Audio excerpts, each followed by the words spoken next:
రాజ్ కుమార్ లా ఉంటారు. ఎవరో కాదు, డి మణికంఠ గారు మనతో ఉన్నారు. తనతో మాట్లాడి మరిన్ని విషయాలు తెలుసుకుందాం. హాయ్ మణికంఠ గారు, ఎలా ఉన్నారు? బాగున్నాను, మీరు ఎలా ఉన్నారు? బాగున్నా. ఎలా ఉన్నాయి ప్రాజెక్ట్స్, ఎలా ఉన్నాయి?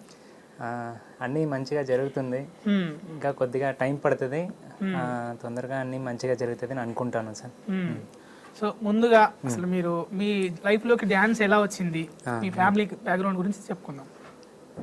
అంటే ఫ్యామిలీ బ్యాక్గ్రౌండ్ చెప్పడానికి అంత పెద్దగా ఏం లేదు, కానీ మా అమ్మ మాత్రం నాకు సపోర్ట్. అంటే అమ్మ చేపల వ్యాపారం చేసేది, అప్ప మామూలే, అన్న జేసీపీ డ్రైవర్. అంతే, ఆ అమ్మనే నేను ఎక్కడైనా డాన్స్కి పోయినా లేదా దేనికైనా పోయినా అమ్మనే డబ్బు ఇచ్చి పంపించేది. అంతే, దాని మించి ఇంకా ఎక్కువ బ్యాక్గ్రౌండ్లో ఏం లేదు సార్. అంటే నేను విన్నది ఏంటంటే, అమ్మగారు చనిపోయినాక 10 రోజులకే మీరు డి ఆడిషన్స్కి రెడీ అయ్యి వచ్చే ఆడిషన్స్ ఇచ్చారన్నారు. మీరు అంత తొందరగా మీరు రికవర్ అయ్యి ఆడిషన్స్కి రావడానికి మీ అప్పుడే ఎలా ఉండేది మీ మెంటల్ స్టేటస్? లేదు, అంటే నేను ఎక్స్పెక్ట్ చేయలేదు అలా జరుగుతుందని. దానికి ముందు చాలా స్ట్రగుల్ అయినా నేను బ్యాక్గ్రౌండ్ డాన్సర్గా ఉన్నప్పటి నుంచి. సో సడన్గా మా అమ్మది అలా అయిన తర్వాత, దానికి ముందు నేను డీలో కంటెస్టెంట్గా అవ్వాలి ఒకసారి అని నేను అనుకున్నా. చాలా టైం ట్రై చేసిన, చాలా ఆడిషన్ కూడా ఇచ్చినాను. అప్పుడేమో నేను సెలెక్ట్ అవ్వలేదు, అది నా మైనస్ ఏమైనా ఉండొచ్చు. తర్వాత అమ్మ అయిన తర్వాత చాలా మైండ్ వర్క్ అవ్వలేదు. సో నెక్స్ట్ ఏం చేయాలి ఫ్యూచర్లో, నెక్స్ట్ ఎవరు ఉన్నారు అలాంటి టైంలో నాకు మైసూర్లో మనం ఎప్పుడూ మర్చిపోను, రేవతి మేడం, ఆనంద్ సార్ అని ఉన్నారు నాకు. వాళ్ళే నాకు ధైర్యం చెప్పి, అమ్మ వాళ్ళకి ఏమైనా ఏంటి, మేమే మీ ఫ్యామిలీ లాగా ఉన్నామని ధైర్యం చెప్పి ఇక్కడ వరకు పంపించారు. సో ఇక్కడ వచ్చిన తర్వాత 10 రోజులు ఆ టైంలోనే నాకు జిత్తు మాస్టర్ పరిచయం అయ్యారు. జిత్తు మాస్టర్ ఒక సొంత అన్నలాగా నన్ను చూసుకొని, ఆ డీకి నేను ఎలా ఉంటే నేను సెలెక్ట్ అవుతానో, నాకు ఎలా ధైర్యం చెప్తే నాకు ఇన్కమ్ చేయడానికి ఒక ఇష్టం అవుతుందని నాకు ఫుల్ సపోర్ట్ చేసింది ఇక్కడ జిత్తు మాస్టర్.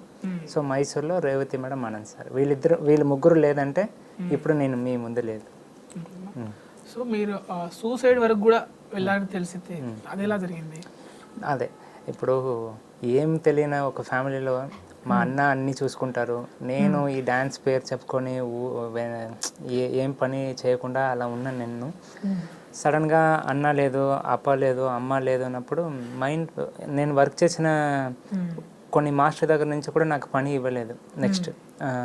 సో ఇటు సైడ్ పని లేదు, ఇటు సైడ్ ఫ్యామిలీ లేదు, ఇంకా ఏం చేయాలి అని మైండ్ వర్క్ అవ్వకుండా సో సూసైడ్ అటెండ్ చేయడానికి పోయినా అప్పుడు ఉన్న మైండ్ స్ట్రెస్లో.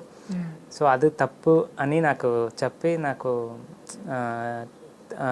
తిద్దింది నాకు మా Revathi madam, Anand sir. So నేను కూడా ఆ టైంలో ఏం చేయాలి నాకు అర్థం కాదు. సో నేను నా తరపు నుంచి కూడా ఇది మీరు క్వశ్చన్ అడిగింది మంచిది.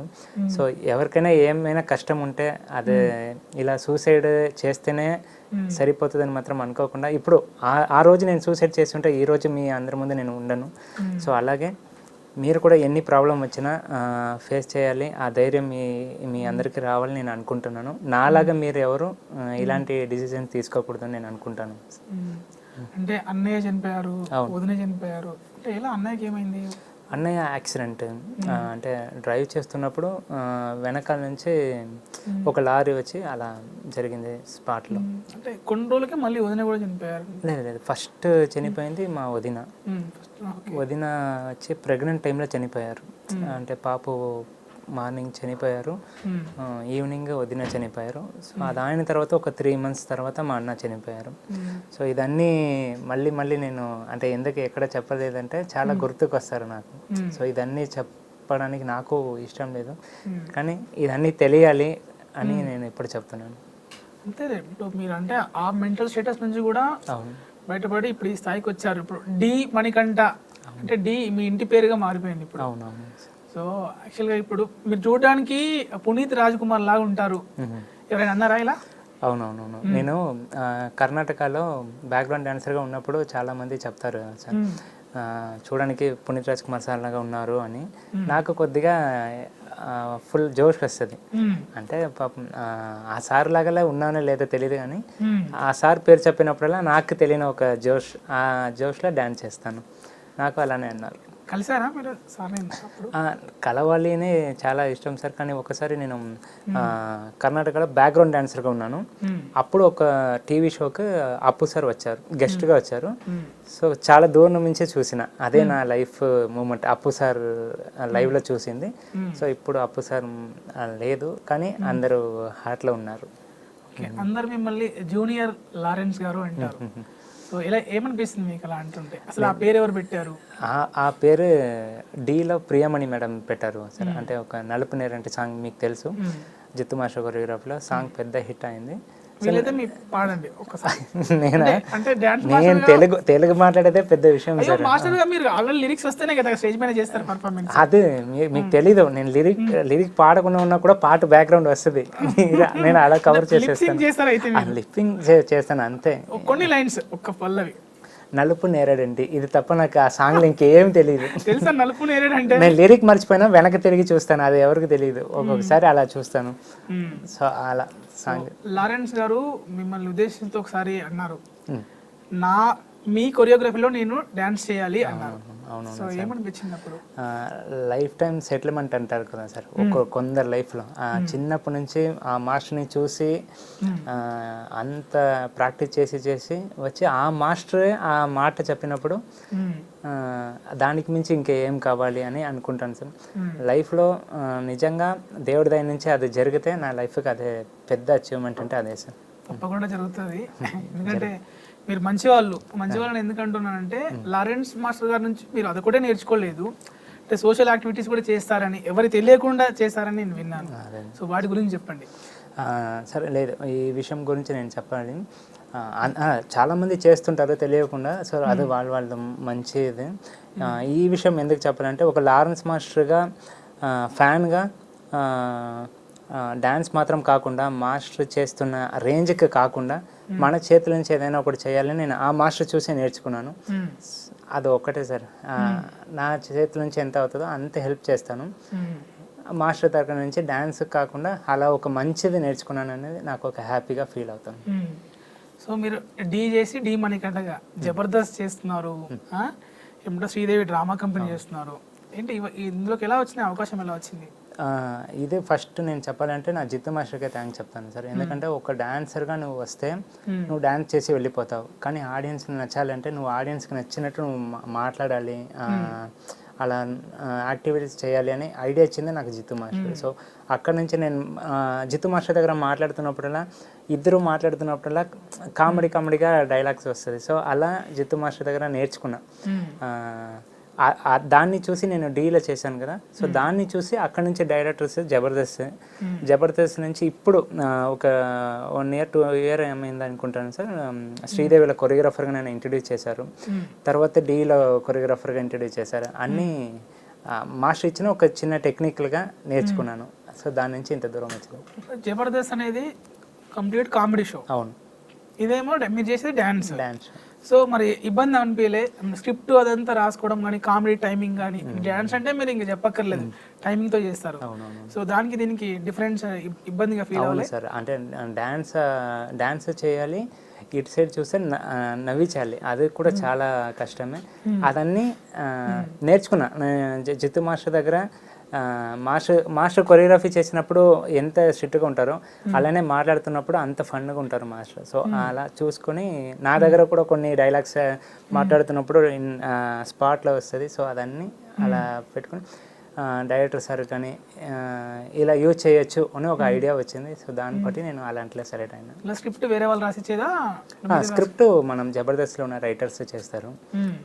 దాంట్లో నుంచి ఏదైనా డైలాగ్స్ వస్తే చిన్నగా యాడ్ చేయాలి, అంతే సార్. సో మీకు బాగా పేరు తెచ్చింది ఏంటి జబర్దస్త్లో? జబర్దస్త్లో రాకెట్ రాఘవ సార్తో పాటు ఒక స్క్రిప్ట్ చేశాను నేను, నా టీం చేశారు. అది నాకు మంచిగా నేమ్ చేశారు. సో జబర్దస్త్ అయిపోయింది, శ్రీదేవి డ్రామా కంపెనీ, డి ఎలాగో చేస్తున్నారు, బిగ్ బాస్కి. మరి బిగ్ బాస్కి ఎప్పుడు వెళ్తున్నారు? నిజంగా నాకు ఇంట్రెస్ట్ ఉంది సార్. మీరు చెప్పినట్టు దానికి ఏదైనా టైం వస్తే తప్పకుండా నేను. ఆల్రెడీ మీ టీంలోంచి అంటే మీ డీలోంచి వెళ్ళిపోయింది కదా నైనిక. అవునవును, నైనిక వెళ్ళారు. చూసారా, ఫాలో అవుతారా బిగ్ బాస్? చూస్తుంటాను, నేను చూస్తుంటాను. సో నాకు కూడా ఇంట్రెస్ట్ ఉంది చెప్పినట్టు. దాని టైం ఎప్పుడు ఎలా వస్తుందో చూద్దాం సార్. తప్పకుండా వచ్చేస్తుంది.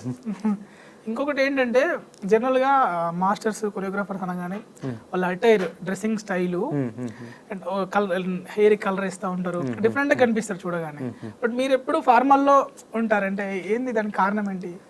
అదే అంటే ఒక్కొక్క మాస్టర్కి ఒక్కొక్క స్టైల్ ఉంటుంది సార్. వాళ్ళ డ్రెస్సింగ్ సెన్స్ వాళ్ళకి ఉంటుంది. నాకేంటంటే మనం వర్క్ చేసినప్పుడు మాత్రమే ఆ వర్క్కి తగ్గినట్టు ఉండాలి అని అనిపిస్తుంది. ఇంకా బయట వస్తే అలాంటి స్టైల్ నాకు నచ్చదు. అంటే లారెన్స్ మాస్టర్ లాగా సింపుల్గా ఉండాలి అని నాకు ఒక ఇష్టం సార్. ఇదే న్యాచురల్గా బాగుంటుంది అని అంతే. బాగుంటుంది, చూడడానికి బాగుంటుంది. బట్ నాకు జనరల్గా అట్లా ఉండరు కదా మాస్టర్స్, డిఫరెంట్గా ఉంటారు కదా అడిగాను. అదే మాస్టర్స్ కొన్ని మాస్టర్కి కొన్ని డ్రెస్సెస్ కరెక్ట్గా సూట్ అవుతుంది. సో అలా మీకెందుకు సూట్ కాదు? మీకు బాగున్నారు. నలుపు నేరేడంటే కల్లవాడంటే తెలుసా మీకు? అదే నాకు ఇదే ఇష్టం sir personal. Okay, so next మీ ప్రాజెక్ట్ విషయానికి వస్తే, అంటే ఇప్పుడు మాస్టర్గా మీరు చేస్తున్నారా, ఏమైనా మూవీస్ టేకప్ చేశారా? లేదు సార్, ఆ మూవీస్ కోసం అంటే కొన్ని కార్డ్స్ అవ్వాలి, యూనియన్ తరపు నుంచి అవ్వాలి. కార్డ్ లేదా? ఇంకా కార్డ్ అవ్వలేదు. కార్డ్ అయిన తర్వాత మీరు చెప్పినట్టు మూవీస్ కానీ ఒక మంచి హీరోస్ కానీ ఒక సాంగ్ పడితే బాగుంటుంది అని అనుకుంటున్నాను సార్. అది కూడా దేవుడి దయ నుంచే. ఆల్రెడీ మరి ప్రాజెక్ట్స్ వచ్చాయి మీ దగ్గర? అవును సార్, కానీ కార్డ్ కోసం అలా వెయిటింగ్లో ఉన్నాము. మాస్టర్ ఎప్పుడు లారెన్స్ మాస్టర్ చెప్పారో అప్పటి నుంచి కొంచెం వెయిటింగ్లో ఉన్నాను సార్. సో అంటే దీనికోసం అమౌంట్ కూడా ఇచ్చారని తెలిసింది, మెంబర్షిప్ కోసము మీకు అమౌంట్ కూడా. ఇదే గణేష్ మాస్టర్ సార్, నేను డీలో చేస్తున్నప్పుడు ఎలిమినేషన్ అయినాను, ఫైనల్లో ఎలిమినేషన్ అయ్యాను. సో అప్పుడు చెప్పారు, నాకు నచ్చిన డాన్సర్ నీకు నేను హెల్ప్ చేస్తా అని యూనియన్ కార్డు కోసం అప్పుడు అమౌంట్ ఇచ్చింది. సో తర్వాత ఇప్పుడు మాస్టర్, నేను ఒక సాంగ్ చేసినాను లారెన్స్ మాస్టర్ కోసం, మన ఫిజికల్ ఛాలెంజ్ వాళ్ళని పెట్టుకొని చేసినాను కదా, దానికోసం ఒక 5 lakhs ఇచ్చారు, అది వాళ్ళకే ఇచ్చేసినాము. మాస్టర్ కూడా హ్యాపీ. ఓకే, సో ఇప్పుడు మరి నెక్స్ట్ ఎవరు హీరో, ఎవరుగా అనుకున్నారు, డిసైడ్ అయ్యారా? హీరో నేను డిసైడ్ కాగలను సార్. అంటే కార్డ్ అయిపోతే ఆటోమేటిక్గా దేవుడి దగ్గర నుంచి వస్తారు. సో మళ్ళీ జడ్జెస్ విషయానికి వస్తే, సో ఎవరు మీకు ఫేవరెట్ జడ్జెస్ ఎవరు? అలా అట్లా ఏం లేదు, అంటే వాళ్ళతో అంటే బిహైండ్ ద స్క్రీన్ మీకు చాలా జోవియల్గా ఉంటారు. అంటే నేను డీ చేసినప్పుడు సరే, ఇప్పుడు మాస్టర్గా ఉన్నప్పుడు వరకు ఒక్కొక్కరు, ప్రియమణి మేడము, పూర్ణ మేడము, శేఖర్ మాస్టర్, సో వీళ్ళందరూ సపరేట్, అంటే షూట్ అయిన తర్వాత, సాంగ్ అయిన తర్వాత సపరేట్గా మాట్లాడితే ప్లస్ చెప్తారు, మైనస్ చెప్తారు. ఇది బాగా చేసినావు, ఇది ఇంకా ఇంప్రూవ్ చేసుకో, ఇది కొద్దిగా మైనస్ ఉంది, ఇది ఇంకా అలా. సో ఒక్కొక్కరు ఒక్కొక్క కేటగిరీలో చెప్తారు. సో అలా ఫేవరెట్ అని కాకుండా అందరూ నాకు చాలా ఇష్టం. ఓకే, ఇప్పుడు మీకు ఒక ప్రాజెక్ట్ వచ్చి ఒక సాంగ్ చేయమని అన్నారు. సాంగ్ చేయగానే ఫస్ట్ మీ స్టైల్లో చేయడానికి దానికి ఏమి ఎక్స్ప్రెస్ చేస్తారు?